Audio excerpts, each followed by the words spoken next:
This is our Louisville Slugger Ty Cobb bat. We think from 1920s, 1930s era. My dad is an avid baseball collector, and so a gentleman, I believe he was in his 80s at the time, brought this bat to my dad and said, I would like you to have this bat. I see you have a true passion for it.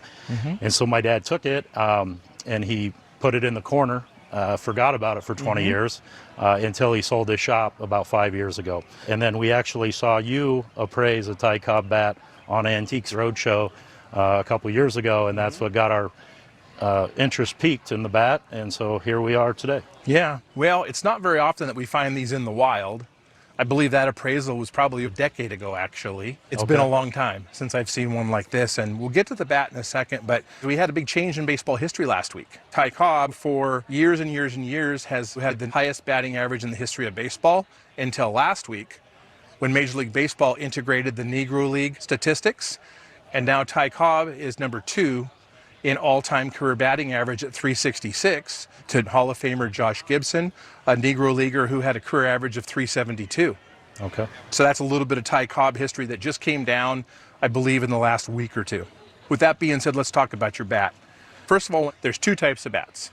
There's the bats that were manufactured by Louisville Slugger to specific weights, measurements, so forth, manufactured for the players, and then there was the store model bats. The store model bats were manufactured in all different sizes and shipped to sporting goods stores, to schools, to hardware stores, those types of things. Value is a huge difference. So first of all, the bat measures 36 inches. The bat weighs 38 ounces. So right there, that tells us that, wait a second, this is not your store model bat.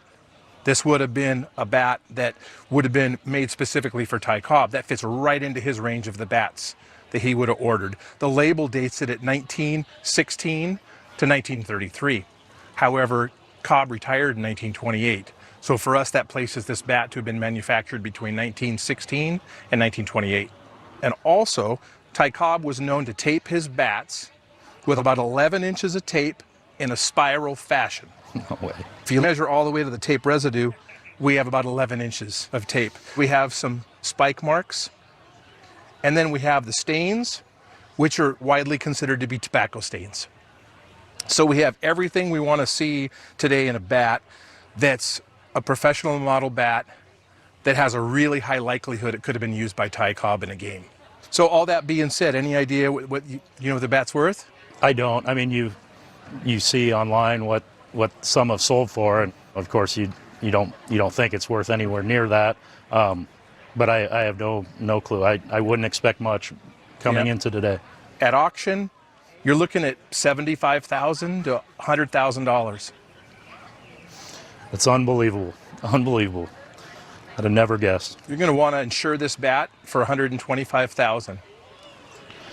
Unbelievable. Thank you.